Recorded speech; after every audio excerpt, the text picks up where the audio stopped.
네, 안녕하세요. 청년들을 위한 성교육을 맡게 된 전주 탁틴네일 문종선이라고 합니다. 안녕하세요. 불행한 요소를 찾는 겁니다. 이 불행한 요소는 살면서 참 많죠. 가족이 될 수도 있고 친구가 될 수도 있고 여러 가지가 있는데요. 그 중에 제가 이야기할 거는 연애 부분입니다.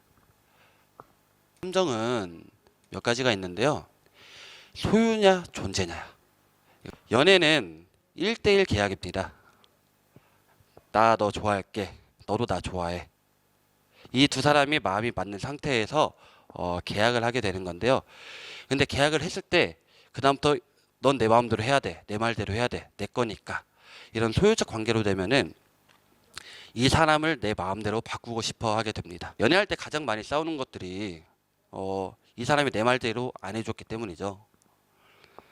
근데 그 관점을 버리고 존재론적 관점 있는 그대로 보면은 제일 처음에 우리가 생각을 해보면은 연애를 할 때 보기만 해도 그냥 설레어요.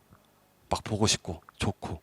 근데 그 사람과 말 한마디 더 하면은 또 좋고 밥 먹으면은 더 기쁘고 이 사람은 그대로 있는데 내가 그 사람과 함께 있음으로써 즐거움과 행복감을 얻기 때문에 계속 만남을 가지게 되는 거죠.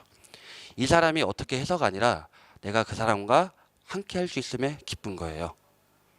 이 사람의 문제가 절대 아니라는 겁니다. 내 마음의 문제죠. 두 번째로 관점과 관점이 많이 부딪힙니다. 남자냐 여자냐 아니면 내가 더 잘해줬냐 내가 더 좋아한다 이런 관점과 관점 때문에 서로 싸우게 되는데요. 여성은 드라마 한 편을 보고도 카페에 가면은 하루 종일 이야기를 할 수 있어요. 드라마 이야기로만. 거기에 나왔었던 드라마 명품백 아니면 내용 남자 주인공 스토리 라인 뭐 연애사 이런 전부 다 드라마에 관련된 내용을 계속 이야기할 수 있는데 남자들은 길게 이야기해 한 5분 10분입니다. 절대 이야기 못 합니다. 제가 해봤거든요. 못 합니다. 그 중에서도 여자 이쁘냐? 그 주인공 이쁘지? 이 정도 하고 끝납니다. 흔히 말할 때 남자의 뇌와 여자의 뇌가 다르다. 사고법이 다르다. 뭐 이런 말들이 많잖아요. 이런 측면이 또 하나 있고요. 이것도 관점으로 바라보면 이런 관점이 하나 있습니다. 또 한쪽에서 보면은 남자와 여자는 똑같다. 다른 게 없다. 차이가 아니다. 이런 젠더적 관점으로 바라보는 측도 있습니다. 근데 누군가와 싸움을 하게 될 때, 연애를 할 때 싸우게 되는 거는 나랑 생각이 달라서인데 이거는 내가 불행한 지금 요소를 없애는 거잖아요. 관점과 관점이 부딪혔을 때 불행한 요소는 내가 졌을 때예요. 근데 내가 꼭 이기라는 말이 아닙니다. 그 사람의 관점을 포용하고 이해를 해야 하는데 첫 번째 존재론적 관점으로 보게 된다면은 그 사람의 관점을 이해할 수 있습니다. 제한, 허락, 거절로 한번 정해봤는데요. 제 이야기 좀 할게요. 제가 사귀는 여자친구가 있었는데 저한테 하루에 뽀뽀를 한 10번 넘게 해요. 뽀뽀하는 걸 너무 좋아해요. 근데 저는 놀랍게도 뽀뽀하는 걸 별로 안 좋아합니다. 근데 이 여자친구가 특히 제가 게임을 좋아하는데 게임할 때 뽀뽀를 쪽 하고 도망가요. 쪽 하고 도망가고 쪽 하고 도망가고 다른 사람들은 귀엽다고 생각할 수도 있지만 저는 화가 났습니다. 게임하다가 졌거든요. 그래서 하지 말라고 막 계속 싸우게 되고 그럼에도 불구하고 다시 뽀뽀를 하고 이런 관점들이 계속 생겼는데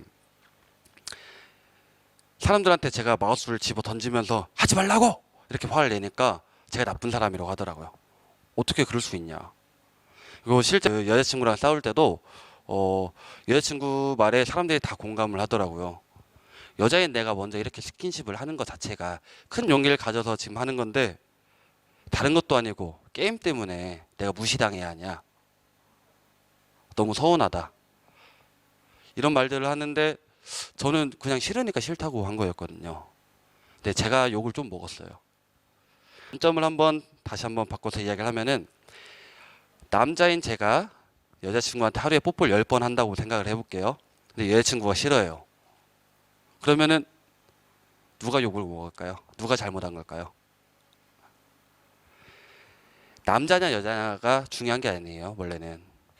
사실은 이 사람이 싫다고 하면 안 하는 게 중요한 건데 남자냐 여자냐 이걸로 차이점을 두게 되면은 제안을 했을 때 거절을 똑바로 안 했다.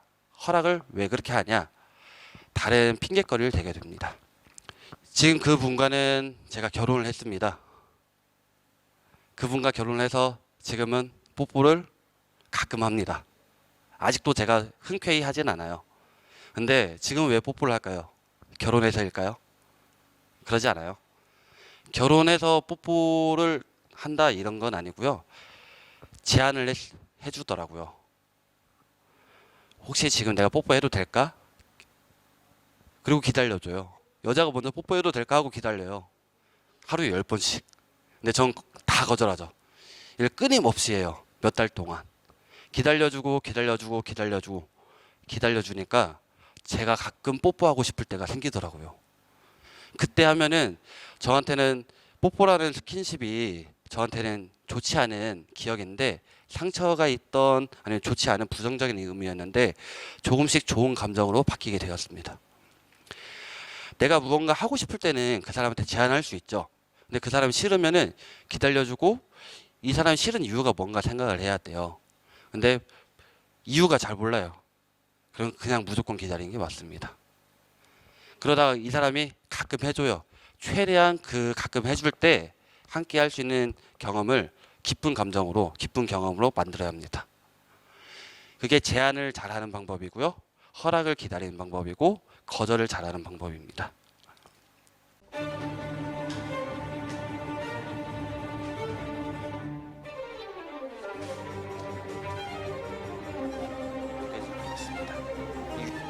일정 모형에서 콘돔을 쭉 밑으로 이 부분은 지금 이 윗부분에 정액이 들어있기 때문에 콘돔 위에 부분에는